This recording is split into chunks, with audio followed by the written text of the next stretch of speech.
All right. You in frame? I think I am. You get a little blown out with this, like, bright light. Oh, I think you're fine from what I see. But again, my vision isn't that good, so. You know, I feel like I need my glasses. So, episode 3, technically. Let's call it like 2.5? 2.5. 2.5, because you did episode 2. Just a disclaimer, Jamie and I both tested negative for COVID-19. It was very important that we get tested first before we podcast again, because we want to remain safe. We want to keep our family safe, and we want you to remain safe as possible. We also want to thank all of our essential workers. That's everybody working in the grocery stores, the restaurants, the hospitals, the police, the fire department, everyone who's on the front lines, because I know that it is very difficult for us to work and think about our own safety and the safety of our family. So thank you to all of our essential workers. And with that, welcome to M1 Yarns and the Michigan Makers. Episode 2.5. Episode 2.5. Yeah. Danielle, it's been like, what, 4 months? Yeah. It was March something. It was before my birthday. Mm-hmm. It was right after Friday the 13th. Mm-hmm. So that had to have been like March 15th. 15th, yeah. Yep. And that was the last time I wore makeup. When I went home. And you are a makeup junkie. Yes. When I went home and I washed it off that night, I didn't put it back on again. And today, as I was getting ready to come, I was worried that I wouldn't be able to find things. And I actually couldn't find one of my sharpeners. Okay. But it was broken anyway, so it doesn't matter. You look amazing. Thank so you. Haven't lost your makeup skill. Nope. I haven't lost my makeup skill. Thank you. Probably I may have lost my knitting skill a little bit. I haven't knit as much as I thought I would. You know, I haven't either. The first week when I was like, oh, okay, I'm going to be home. And this was before our governor's order. Mm-hmm. I was like, I'm going to stay home.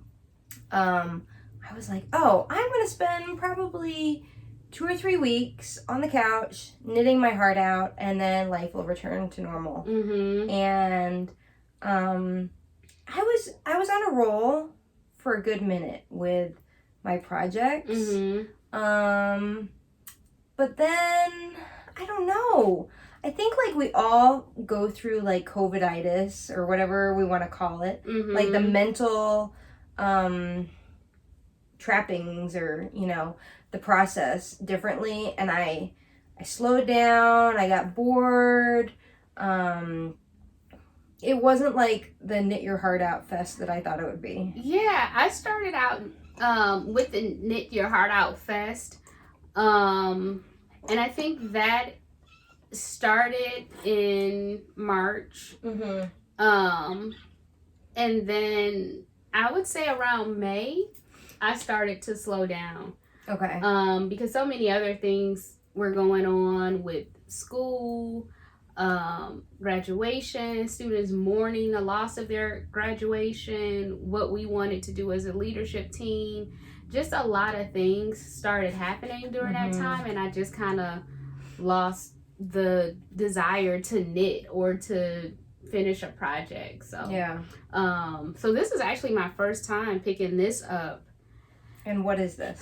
This is hold on. This is going to lose my stitch marker. So let me. Of course, you're mid-row. Yeah, you know how I am about the stitch markers. Yeah. This is my weekender.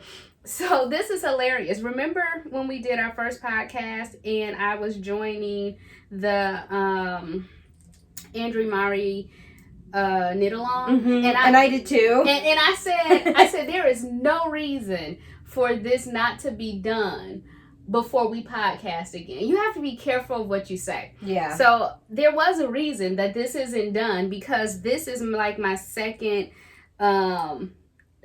I say second loosely. It's about my 15th time starting this. So I'm using yarn that I got from Rhinebeck. This is a Cece Wools. Is it the Yarn Baby? It's a Yarn Baby. Yeah. Oh, I think I still have like a whole Yarn Baby left over. So you got the fingering weight Yarn Baby? Yeah. And I got the worsted weight Yarn Baby because I didn't have a lot of worsted weight yarn. And I love how this is knitting up.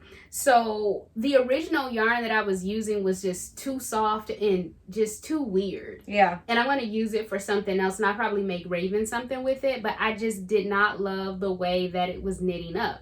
Also, there were some things that didn't make it mindless for me because I wanted something mindless. Yeah. For example, the cast on, the tubular cast on. We talked about that. Like, you ditched it, right? I ditched it this time. I started out thinking that I was going to do it again. I even went out and got some straight needles to do it. But I said, forget this. You know, who's going to be looking? If you're looking at the bottom of my sweater to see how I cast on, I just really don't want to talk to you. And it's bottom up. Yeah, that is bottom up. I'm not a bottom up knitter.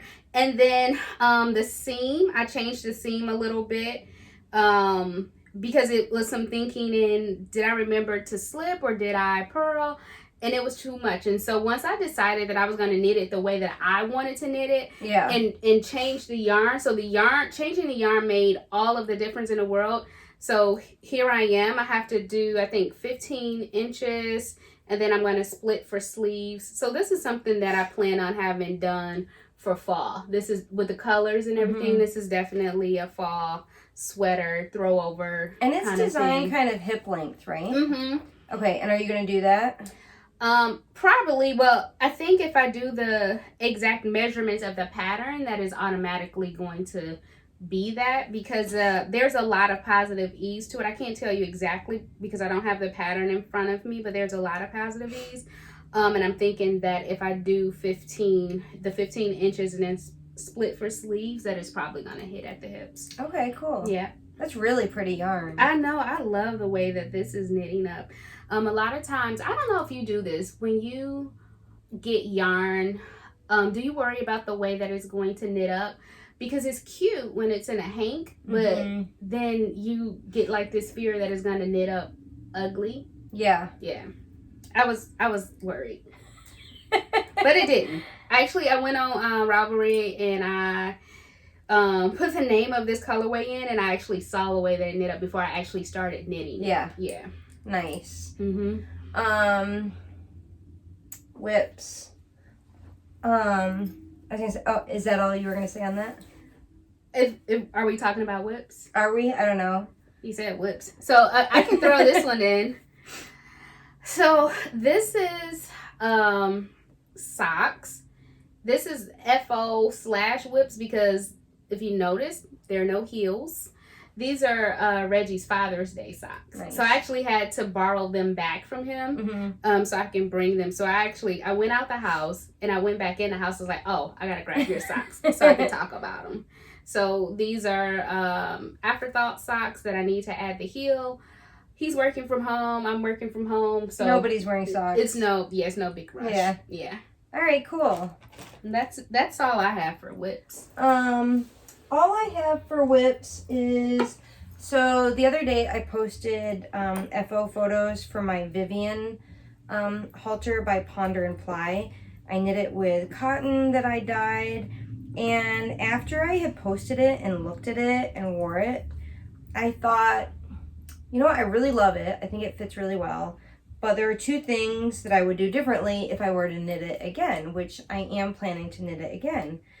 But I thought, well, why not just kind of perfect this one for my taste and shape and whatnot? And I decided, so when I first knit it, I did these windows. She offers 3 levels. Freaky, which is the most revealing. Cheeky, which is like a moderate. And breezy. And I did the breezy because I was like, there's no way I'm posting a photo that my mom is going to see with, you know, the girls showing or something. But then when I posted my photo, I realized it almost like created, I don't know, like I think I'm well endowed enough. I'm not saying that I'm, you know, voluptuous, but long story short, I decided to make the freaky windows. Wait, so were you avoiding the freaky windows? I was. Okay, but now you realize you want to make them? Yeah. Which is funny because I like to say that I'm drawn towards, like, sexy knits, not, you know, like, kind of, I don't want to say frumpy, but not boring. Yeah, I mean, you care how it fits. Just like if you were to go to the store and buy something off a rack, how it fits matters. Yeah, exactly. Yeah. And then the other thing I wanted to do was tighten up the back. So the back is open, so you've got the bottom of the back, and then you bind off. And I think that I'm narrower in the back, so I wanted to tighten that up. So I created some modifications to do that for how I think I need it to be. Okay. So long story short, I ripped out the little neck halter thing and down to like here where you begin kind of the modifications based on how you want it. So what was a FO is now a whip again. You are so good at ripping things out and doing it over. I hate ripping out. No, but you know how to do it. I don't know how to take something that's finished, rip it out, and do it again. But what do you do? Because I know for me, like after I've like bound off and I've weaved in, so you don't weave in. I don't weave in right away. Okay, so like if I weave in, I have no way of knowing like how to get that out. Oh, okay. Well, so like, do you weave in so that it like wraps around a stitch, almost like a helical? No, I have no rhyme or reason to the way that I weave. Okay. It's probably the most sloppy weave-in known to man. So we need to do like a one-on-one. Yeah, we might need to do a weave-in one-on-one for me, because I probably weave in the most crazy way that anybody would ever see. Okay. And I think you almost realized that when we were at Rhinebeck and I was weaving in whatever I was about to wear in 5 minutes, and you were like, you don't do that? I'm like, no, I just go. I just take the thing and I just go in and out and I put it on. No, I mean, nothing has ever fallen apart. Yeah. So. And I used to weave in my ends like as I went, because I didn't like seeing them all like over the place. Like those socks? Yeah. But then I learned, okay, well, sometimes I do need modifications, and maybe I'll get to the end and I want to change it. I really hate frogging, but our friend Natalie has gotten me over that. You know, I don't mind frogging.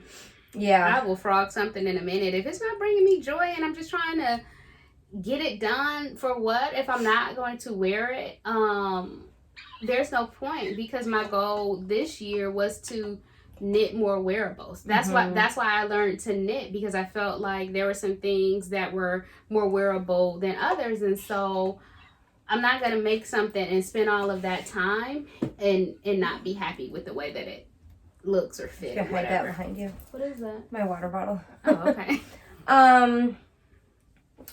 Yeah. So stay tuned for that. My only other whip, well, I do have a design in progress, which it's not really worth showing because it's, top secret. It was supposed to be a summer top, and I had told you I was gonna have you knit the pattern for me in like April or May, and COVID happened. Yeah, I mean, anyway, especially I just stopped knitting, so yeah. Doesn't matter. I think our first episode I showed this. I was knitting my husband this grandson cardigan. Grandson cardigan by Josh Bennett. I think you can kind of see it. It's all cables, and it is pretty tedious. I mean, I think it's going to be a really great finished object. This is a front panel. But, like, this piece alone, I've knit and ripped out like 5 times. So, I think my plan had been to knit it for Valentine's Day, and then his birthday's in May. So, I was like, oh, yeah, I'll give him a bulky sweater in May for his birthday that he can wear next winter. And then by the time his birthday came and went, and I was not making any progress, I was like, I'll give it to him for Christmas. So, I'm going to hold you to that. Please do. When was the last time you knit on that? March.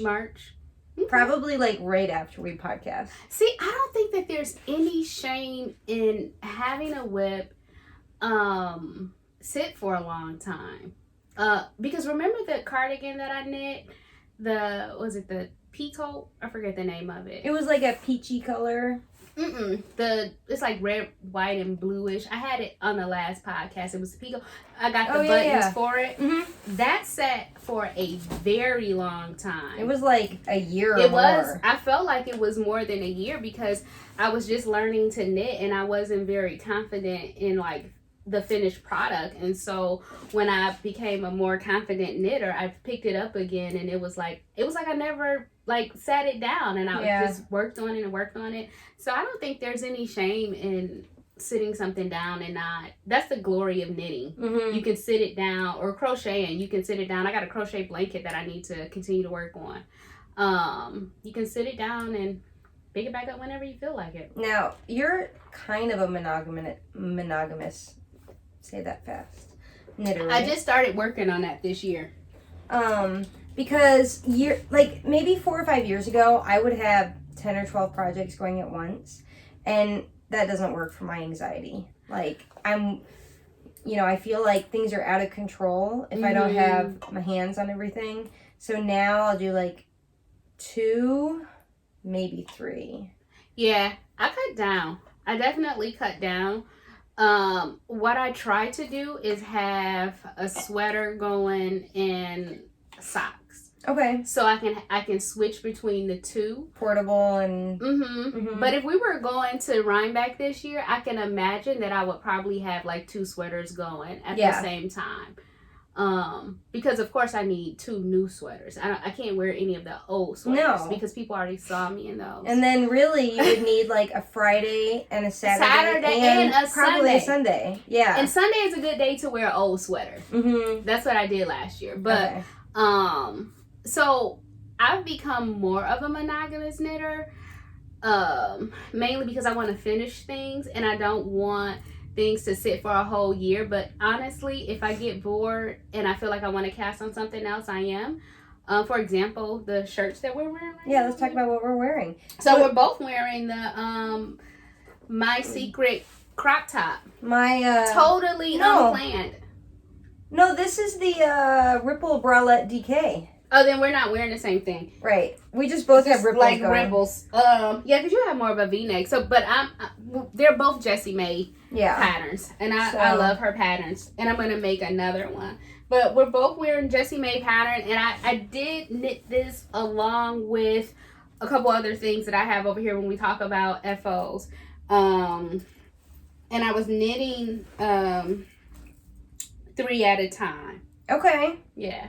But, like, her designs, which, I mean, I've said it before, I just adore. Mm-hmm. Like, everything that she designs. Yeah. This is my first time knitting one of her designs. Nice. Mm-hmm. So, we're going to actually circle back to Jessie May in a few minutes. Yes.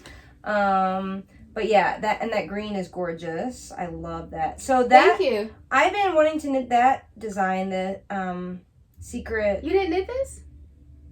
You did. Yes, you did. What's the new one that it's the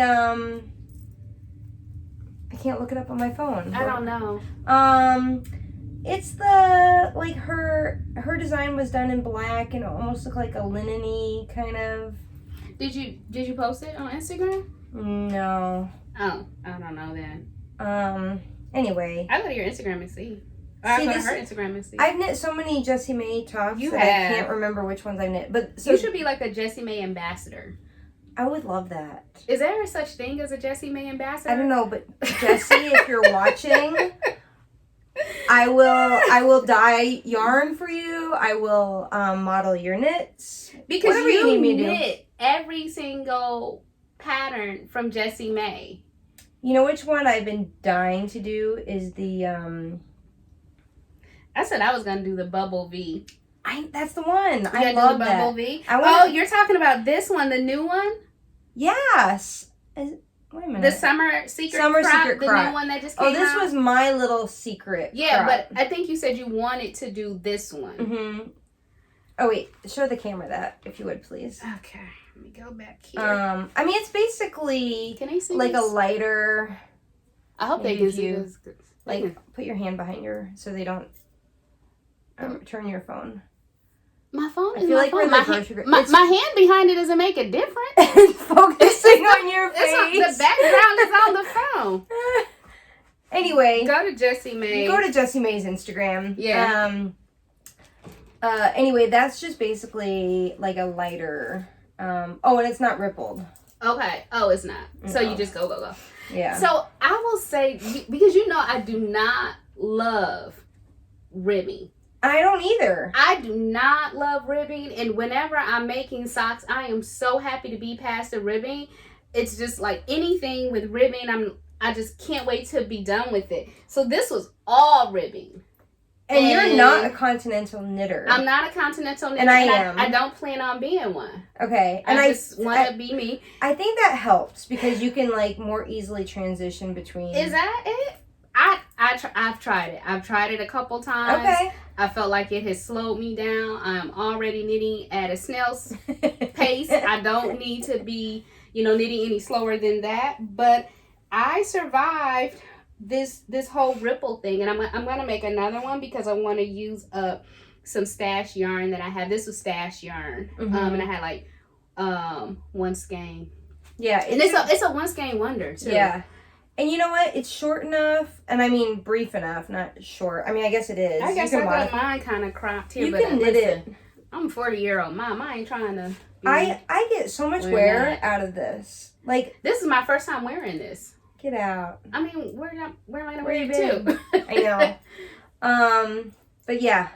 So I guess I could talk about this FO. Okay. This was knit with 2 strands. Let's see if you can kind of see. Oh yeah, you did the 2 strands. I did the I don't know if you can see the sparkle. I just did DK. Anyway, this is my hot rod base. Okay. 1 green strand and 1 blue. And really pretty. Thanks. I mean, like I said, her designs are just so fun. They are. And she's very detailed in her patterns. It's almost like if you made a mistake, you were probably like drinking too much wine. Which would be me. Or watching too much Netflix, because her patterns are so detailed. Yeah. And I can see, because a lot of times she will give like a hint that something's coming out, and then it'll be a while before it comes out, and I can see why it takes a while for it to come out. Yeah. Yeah. So, and I did knit the butt shorts that go with the top I'm wearing. Oh yeah, I didn't knit the butt shorts. Actually, I'm gonna I actually thought about knitting those. Very briefly, I thought about knitting those. No pun intended. No pun intended. Very briefly. Actually, I thought about knitting the butt shorts. I'm gonna rip these out. There you go. They're knit top down. I know. Natalie, aren't you proud of me? I'm gonna rip out the crotch and shorten them because although they look really good on my finished object photos, I think I just want them to be a little bit more cheeky kind of fit. Okay. Just a little bit snugger for like true like loungewear. Yeah. I don't know. But I would knit this again. This was not as like kind of intimidating as I expected. And it was really fast. Is this DK? Yeah. Okay. Yeah. So. All right. So thanks, Jessie, for keeping our summer going. Yeah. You want to talk another FO? So I didn't talk any FOs actually. My socks were FO/whip. So I joined. I think I talked about this a little bit. No, I didn't talk about this last time. But I was joining a couple knit-alongs. Right. So when I was supposed to do the Andrea Mowry, that kind of fell by the wayside. Gigi had her first knit along. I think it was her first knit along, and the yarn was Gigi Loves Orange by Madeline Tosh. You could use that yarn, or you can use any orange yarn, and she had a wrap that everyone knit. I'm not a big wrap wearer, so I didn't want to spend time trying to make that, and it had cables and bobbles and all the things that I don't plan on doing. Let me know if I get lipstick on my teeth. Okay, you're good. Okay. So So I actually didn't join the knit along. I got the yarn because I wanted to support Gigi. Yeah. But I knew that I wanted to make something out of the yarn right away. So very surprisingly, it's very rare that I get yarn and make something right away. But I made something right away. So this is ladies Classic Raglan Pullover, and I modified it a little bit. Wait, who's it by? This is by we're gonna have to put it in show notes. Okay. It's on my phone. I can look on my phone really quickly. That orange is gorgeous. By Jane Richmond. Okay. And basically what I did was I went on and did a search for just a classic pullover that I can make. Like top down. Top down. You know what? This was top down, but you started knotting around. You started back and forth, and then you put it around. Remember I was telling you that, and I didn't understand why that was the case, but it doesn't matter because I was able. Because it brings this down more, and that's nice. Instead of doing short rows. No, I mean instead of like a real crew neck. But you can bring this down by doing short rows too. So I think you can kind of do both. Yeah. But and I wanted something with crop sleeves, so something that I could wear over a button-up shirt. You know, I like to layer my knits anyway. So I'm looking forward to wearing this in the fall. I think I may make a hat to go with it because I have a lot of yarn left. Cool. And so this is gonna be cute. I kind of have a vision on how I want to style this. So I did send Gigi an email. I said, listen, I'm late to the party. I'm starting as the knit along is ending, like the day that it was ending, I was casting this on, but this is my orange. Yeah. I mean, I think it's better late than never. Yeah, better late than never. And I really didn't have a whole bunch to do. We were sheltered in place, and so I was like, hey, I might as well. I don't need to win any prizes, you know. And I know like a lot of times when they're knit alongs, you can like enter to win prizes. That wasn't necessarily my purpose, and so I just wanted to make sure I knit something orange. I've never knit anything orange before. Continue talking. What, you got something? Well, when you said Gigi, it made me think of this. Did you bring your cup? Guess what? I didn't bring my cup, but remember I had to get mine replaced? Yeah. It's in my car in a box. And that's funny. I didn't feel like opening it. It was in my mailbox as I was leaving. But I'll bring it next time. So this is, I ordered a Birdie Parker GGMadeIt collaboration, which is this gorgeous leather, what do you call it, like a valet. With a valet tray. Yeah, with Gigi's logo. And I mean, it's just super well made. And this was in response to the Black Lives Matter conversation that's come up. And they did a really nice, who was it? I forget exactly. And shame on me. But the proceeds of the sales of this went to an organization. Was it Black Lives Matter? Was it? I'm not sure. I can put it in the show notes. I can't remember. We can put it in the show notes. But I think these are still available for order from Birdie Parker. Really? I believe so. Oh. Or maybe like she did an initial pre-order thing. So regardless, check out Birdie Parker and GGMadeIt. Because this was really a beautiful way to support an important topic.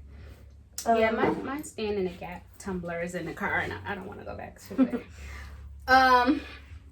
So this was a knit along that I actually kept up with and was very active in. So this is a Kaleidoscope Pullover, and it was a part of the Knit Collage knit along. And I went crazy. And I purchased this yarn. You were so excited. I was so excited. I was so excited and scared at the same time because I had to purchase the yarn and rip up the receipt before Reggie found it. And I was just Reggie's nervous. not watching, right? He'll probably watch. Because he'll probably send it to us. Okay. he sent our last one to some folks. Oh, funny. So... but it was so worth it. You gotta hold that up to show. This the shimmer and and the fabric, and oh my goodness gracious, look at that. I cannot wait to wear this. I cannot wait for it to be cold outside just for that moment for me to wear this. And you know, I don't go for the chunky knits. When you look inside of my needles case, like the 17s are brand new because I don't touch them. There's no reason for me to touch them. Oh my God, this right here was my favorite thing. And then so a lot of people in our group were like kind of planning out their pattern, and I didn't. I just took random pieces of the fabric and just did the stripes. I didn't plan it out. I didn't know what it would look like. That's good. And I just ended up loving it. And so I can't wait to wear this. This was probably one of my favorite knit-alongs, and I would purchase a knit collage pattern again when I'm not on a yarn diet, because I'm on one. After you ordered yours, I was really having some FOMO. Were you? And I was afraid that I would have FOMO, and knowing what I know now, I'm so happy that I did that. Yeah, and Amy is just like so sweet. She's so great, and the fact that like she creates these knit-alongs with like you get all 6 patterns or something crazy. You get the patterns, you get stitch markers, and I didn't bring any of that stuff because I'm in the process of like packing up all of my yarn, so I actually had to go in a box and grab this stuff before I came. The cocoa knits, big, what do you call these things? Stitch markers, yeah. A big darning needle for weaving in ends all crazy like I do. Yeah. What else did we get? Don't you get like videos? A tape measure. You get videos, but I didn't need to look at any of the videos. But you get this cute knit collage tape measure, which is cute.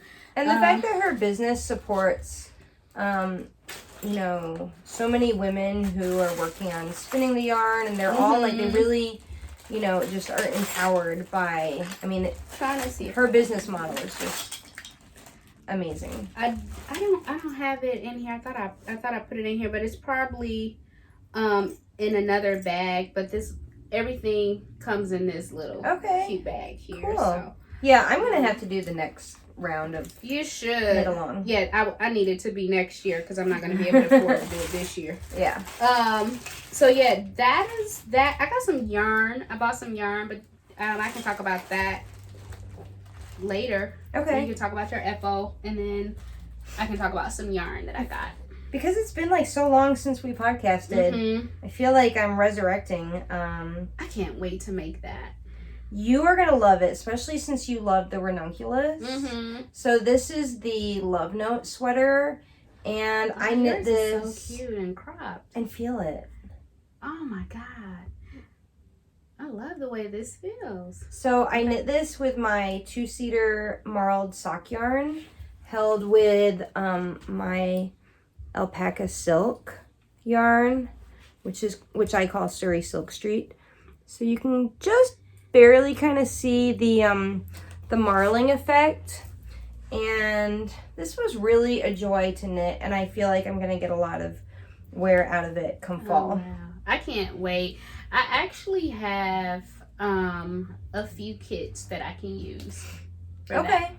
I just have to choose. Oh, which, speaking of kits, I do have kits of this on in my shop. So that and my pink velvet I have. Oh, let me see. Is that a whip?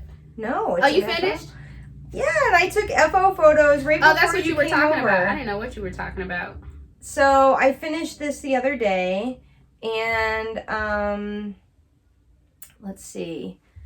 So this is by Andrea Mowry, and the color work is done with my Surrey Silk Street, Surrey alpaca yarn, and then the body is a merino yak and silk base.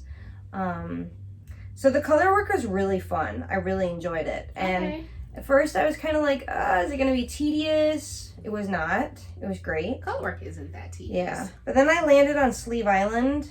You did. That's why I was surprised that you finished it. And then because I feel like I was just in a mental space with coronavirus that just... Yeah. Sleeve Island was not a tropical destination I wanted to be on. And so that was why I cast on the Vivien Halter. And then came back to this. Yeah. So it was good. I think when you're doing like all stockinette, you need to change it up sometimes. Mm-hmm. So, I have that in my queue. I have yarn for it. You're gonna love it. It's a really great pattern. What did I do? I didn't do the cast on that she called for. What was the cast on?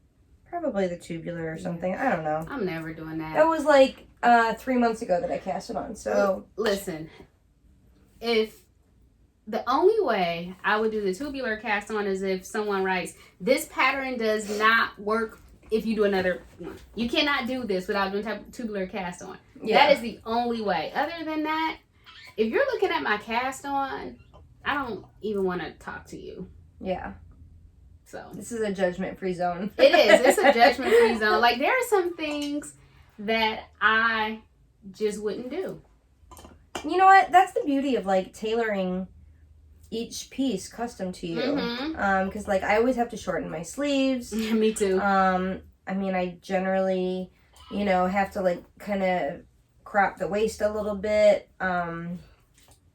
But that's the point of, a handmade wardrobe. So yep. So what else? I have some yarn. I didn't bring any of my M1 yarn. I guess because you already know what that is, but I guess they didn't know what that is. But I got some yarn while we... Some stash positions? Yeah. And so this is... And I did not bring all of the yarn that I got. I just grabbed some things before I left and like, oh, I can talk about this. But this is Emma's yarn. And this colorway is called 10 Questions. Nice. It's beautiful. It is. And that's why I got it. And I got more. And I got more. I got like 3. I just kept getting more because I'm like, oh man, I just need enough of this. So what are you going to make with it? So the first skein I got, when I only got one, I said that I was going to make socks because someone on my group made socks. And I saw it, and then she told me the name of the yarn, and really quickly I got it. I ordered it, and then I billed her. Okay. Like $30. I told her she owes me $30 now. But then I thought, like, wow, this would be so cute as a sweater or something. And so I ordered 2 skeins of this is sock, and then 2 skeins of the mohair. And so I'm going to do something. Nice. I don't know what. Okay. We always go to Ranunculus if can't find nothing else. But I cannot wait to knit this up. I just really love the way that this looks. Yeah. And I know what it looks knit up because she knit the socks. Okay. So I'm not nervous about that. And I told you I put all of my yarn in bags. Yeah. Because I'm just kind of organizing things. Yeah, that's a good idea. And that way you can kind of see what you have. Like, yeah. Pull things out project-wise. Yep. Sounds good. And so... Ooh-wee! Listen. You have no idea how long I've been waiting for this. I've been waiting for this... And I'm not talking about, like, since I ordered it and waiting for it to arrive. I'm not talking about that. I'm talking about waiting for Adela of Lola Bean Yarn Co. to announce that she was dyeing some more of her Vogue Knitting colorways. This was a New York Vogue Knitting live colorway, and it's called New York, New York. The city so nice. They named it twice. Yeah. You know, her colorways are like full sentences, and you have to remember them. And so I had shortened it to kind of New York, New York whenever I was asking her about it. But I mean, it was so serious that I put her on notification. I don't have anybody on notification. She's the only person. So I know when she goes live, when she posts everything. And so she finally decided to bring this back out. She was donating to a cause. I'll have to look that up. Okay. We'll put it in But the show notes. she did an 8-week pre-order, and I was so excited. I was probably the first person to get that colorway, and I got 4 skeins because I'm like, I don't want to run out. I don't care if I have some left. I'll make a hat. I'll do something. But oh my god, I love that colorway. It looks so fun and so cute. I'm gonna make the, is it Aqua Light? Yep, I'm gonna make the Aqua Light with this by Parking it. Okay. Man, it's been a long day. It's been a long time. Okay. So I'm gonna make that. Nice. I also ordered, and I didn't bring with me because it was packed up somewhere else, but I ordered some yarn from Christina, Chelsea Lux yarn. It's called 80s Radio, and I'll bring that next time to show. I have something in mind for that. Ordered a ton of M1 yarn. Yeah. Jamie was sitting it out on the porch, and I was coming over and picking it up from her porch. So I have a ton of M1 yarns, and I think that's it. I did order some sock yarn. I'm calling it my Black Lives Matter socks. I haven't started them yet, but I'll bring them next time. And you have like a lot of theme socks. Yeah. Like in your queue. Mm-hmm. Yep. Yeah. I didn't get a chance to do my Pride socks because I decided to do Reggie's Father's Day socks, and I wanted to have those done by Father's Day. So I was really ambitious in thinking that I was going to be able to do both. Yeah. But I still have them. The yarn is caked up, and I can do them at any time. Yeah. So yeah, I've gotten so much yarn. I don't plan on buying any more yarn anytime soon. What was I gonna say? Something you said. I don't know. It escapes me. Okay. Anyway, what else you got? This is it.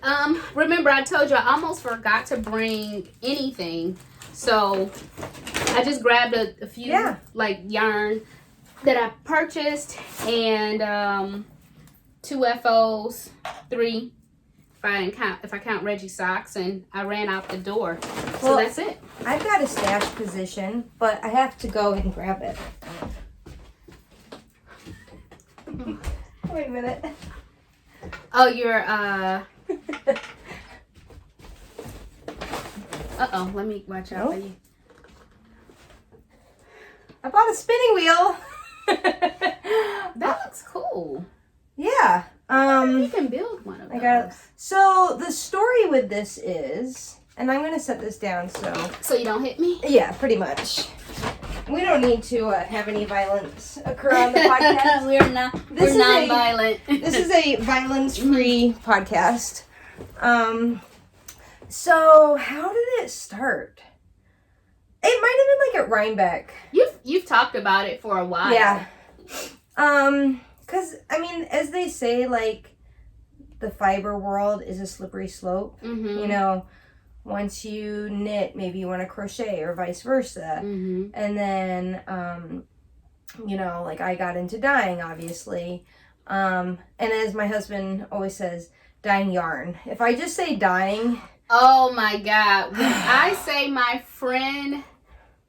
like as soon as I say the word, like, oh my God, what happened to your friend? No, she dyes yarn. Like, let me finish the sentence. Like, Donovan will call me and he'll say, what are you up to? And I'm like, oh, I'm dying. And he's like, oh my God, for real? So anyway, slippery slope of like fiber arts. And I really should get more into crochet. That is something on my to-do list. Yeah, you talk about that a lot. Yeah, I mean, I think it's good to have both at least somewhat under your belt because they complement each other. Yeah, I have a crochet finish on the bottom of that sweater. Yeah, it's beautiful. Mm-hmm. But anyway, I had said, you know, one day I want to get a spinning wheel and try spinning yarn. And Amanda Solomon is someone who I just really kind of enjoy like following.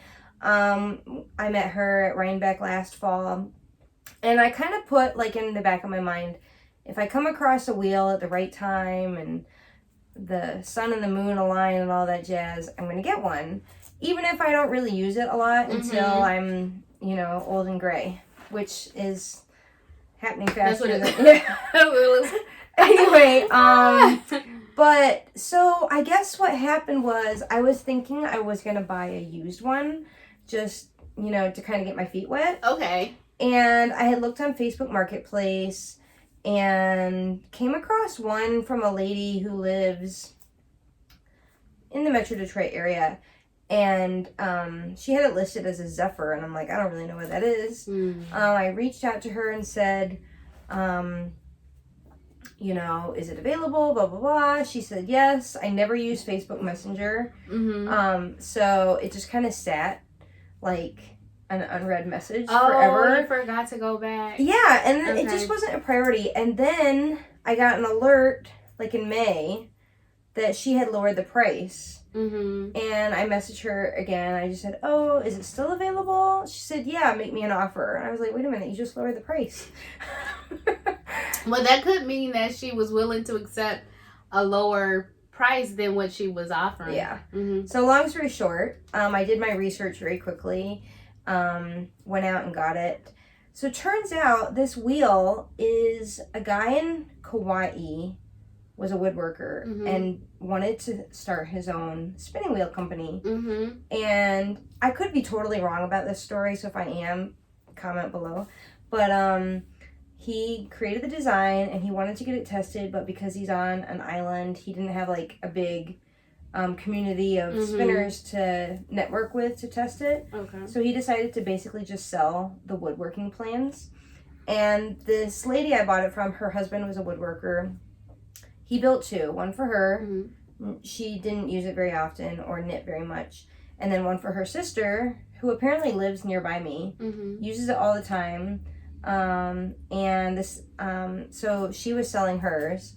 And so, kind of crazy. Wow. I had my first lesson the other day with a girlfriend of mine who spins. Okay. We sat on her porch, like 6 feet apart, masks on. And she kind of gave me the basics. I watched lots of YouTube videos on it and ordered a book.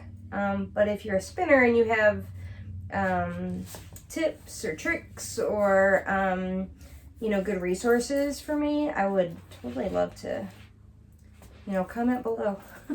Cool. Yeah, so that's... So where's the product? What did you spin?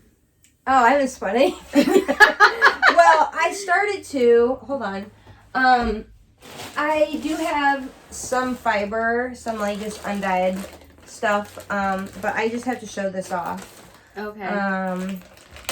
And I will put in the show notes who I bought this from, because I think I have the name correct in my head, but I could be jacking it up. So, but I bought this batt on... So that's a batt. So this is a batt. So basically... Because I hear Amanda say that a lot, and I don't know what it is. It's like I'm batting. Right. So you can kind of see like sparkles and different colors and bits and bobs and you would turn that into yarn. Correct. Okay. So I look forward to seeing that. Yeah. So I'm looking forward to kind of getting the hang of it. It was harder than I expted, but once I looks hard. Once it got going, anything else? I know it don't look easy. But I mean, with the pedal and the people make it look easy. They do. They make it look like they all say it's very soothing. We make knitting look easy, but to some people, it could be very, very, very hard. Well, you spin, you dye, you do the things, and now I'm gonna knit. I'm just gonna knit. So. Yeah. That is nice. So I haven't. I was about to say I haven't been making anything else. So I did do a ton of Black Lives Matter shirts, and I donated money to Black Lives Matter. I was really proud of that. A lot of people pre-ordered shirts, and I had to remember. I told you, oh man, I think I made this pre-order too long. I just spilled water down my shirt. Oh, okay. That'll go on the blooper roll. Just imagine if you've had that freaky shirt on, though. I know. So I wonder if Ponder Ply can design like some, water feature. So sorry. That's okay. I did not make myself a shirt. That is crazy. So I'll probably do that this weekend. Oh yeah. But so I made a ton of shirts, and that's when I actually stopped knitting. when I had to like get those shirts out, because I wanted to get them out in the time frame that I said I would, because I wanted to make the donation and then email everybody to let them know how much we were able to donate. I made some buttons. These are more personal. So this one is a button. Ooh, can they say me? Says Breonna Taylor and Black Lives Matter. Nice. And I made a Trayvon Martin one. Okay. I made one that says I Can't Breathe. I made a ton that I need to actually like print and press, because I'm making a Black Lives Matter jacket. I have a denim jacket and it's going to be my Black Lives Matter jacket. So I'm just getting the stuff ready. And I don't plan on finishing that until I finish like my workspace, because I'm creating a workspace for all of my crafts. Nice. So I'm really excited about that. And like you do such a good job, because I feel like with your paper crafts and like you have so many creative pursuits that like you really bring that Michigan makers part to the podcast, which I love. Thank you. I try. So I mean I guess this is a good place to say like Black Lives Matter, in case there was any question. Period. Yes. Period. That was on my shirt. Black Lives Matter. Period. Yep. Like there's nothing after that, right? No. There is absolutely nothing after that. Sadly, I lost a few Facebook friends. Yeah. Because I just can't rock with anybody that can't articulate Black Lives Matter, right? Yeah. I saw this hilarious video about how Black lives have to matter in order for all lives to matter, right? Yeah. And so, you know, the way that I've been breaking it down is, and especially like when you live with someone, your partner, and I don't know if you've ever experienced, you've left food in the refrigerator and you come home and the food isn't there, right? Or it's a little bit left. And so what I've been telling people is that if you order a whole pizza and your kids or your mate eat a slice, just a slice, and try to convince you that all of the pizza is left, you're going to be pissed off. Yeah. Because some of the pizza is left. Right. Not all of the pizza. So don't take a slice of my pizza. If you got a pizza delivery and there was a slice missing. And they said, you have your whole pizza, all of... No, I have some of my pizza. Yeah. Until you replace this slice, I have some. And so when it comes to Black Lives Matter, we're part of that slice. Yeah. And if we don't matter, all does not exist. And, you know, there's been a lot of conversation about, you know, what does that mean? And I can say that I've been exhausted, but it's worth it. Yeah. And it is a hill that I'm willing to die on when it comes to explaining what Black Lives Matter means, what it means to me. I can't dictate what it means to everybody else. No. Because what it means to me as a Black woman may mean something different to you as a white woman. And that's fine. But it's how we like bridge the gap and come together and create understanding. Yeah.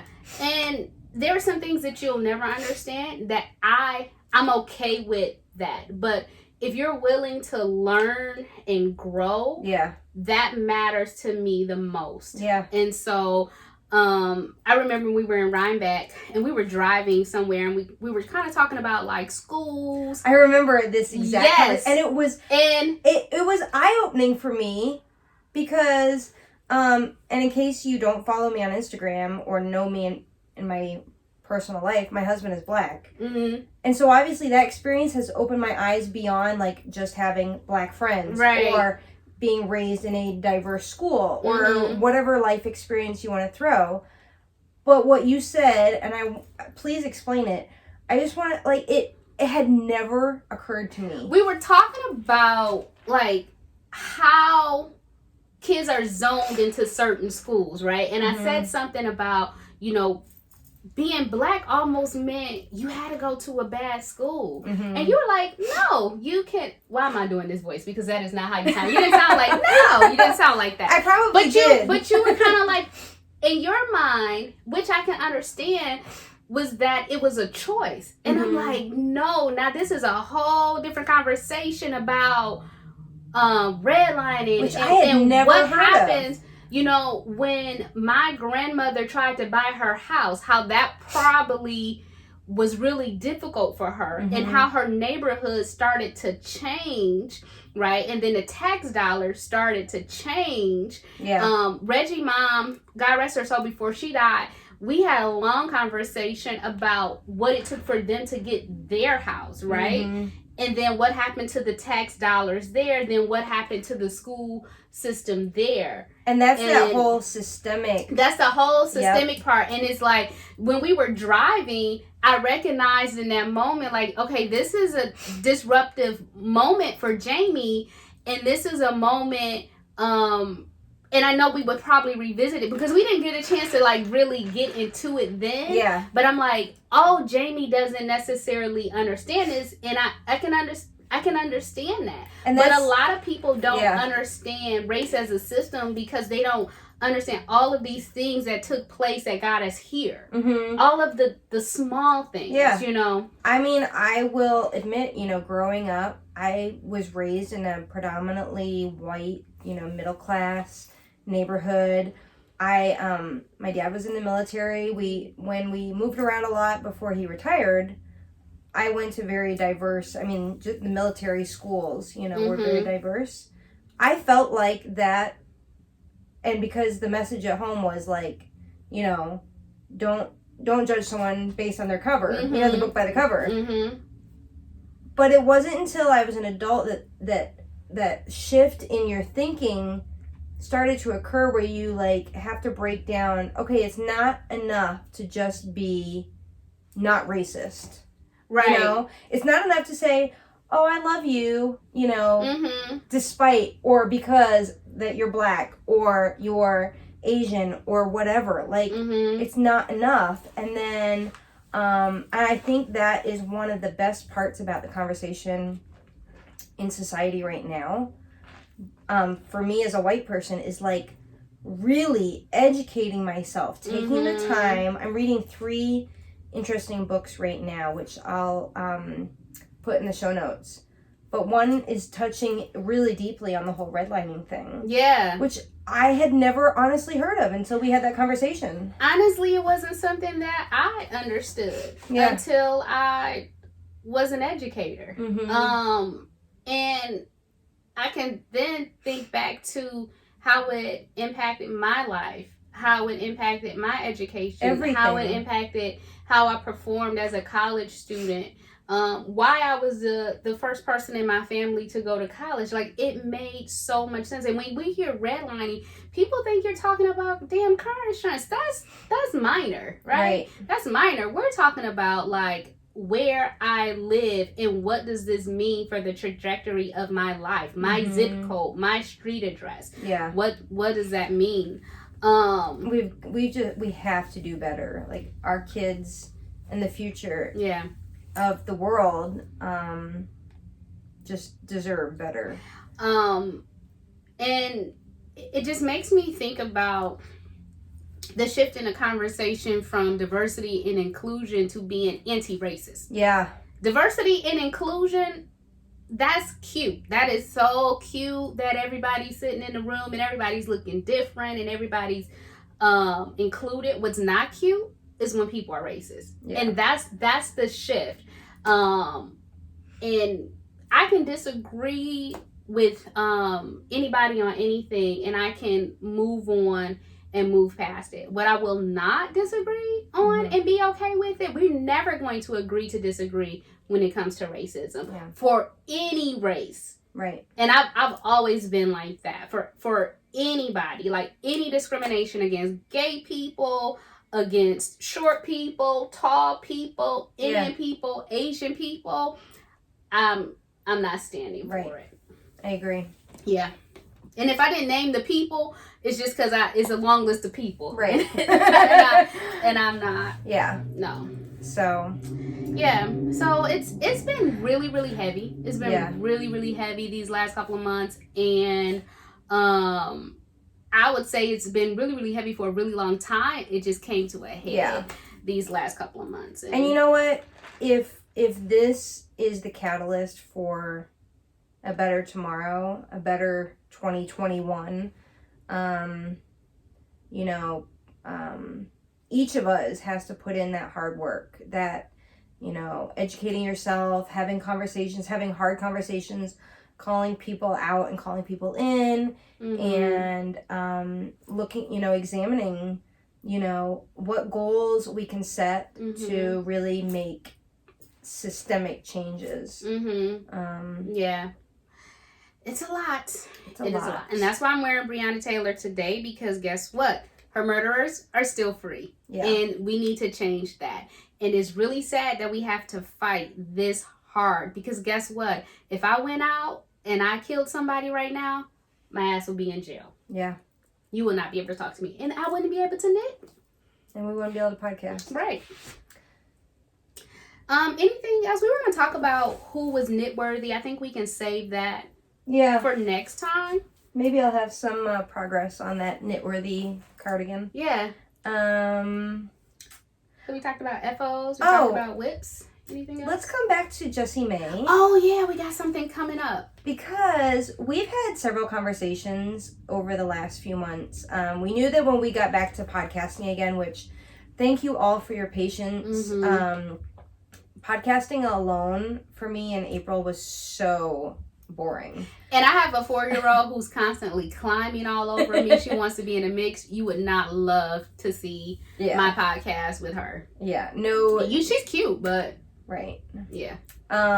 So anyway, we've had a lot of time during this break between episode 1 and 2.5 to kind of talk about, okay, now that we're getting regular again, what kind of things we want to talk about, what do we want to do. We have some exciting giveaways on the horizon, but we said we wanted to do a knit along. Yep.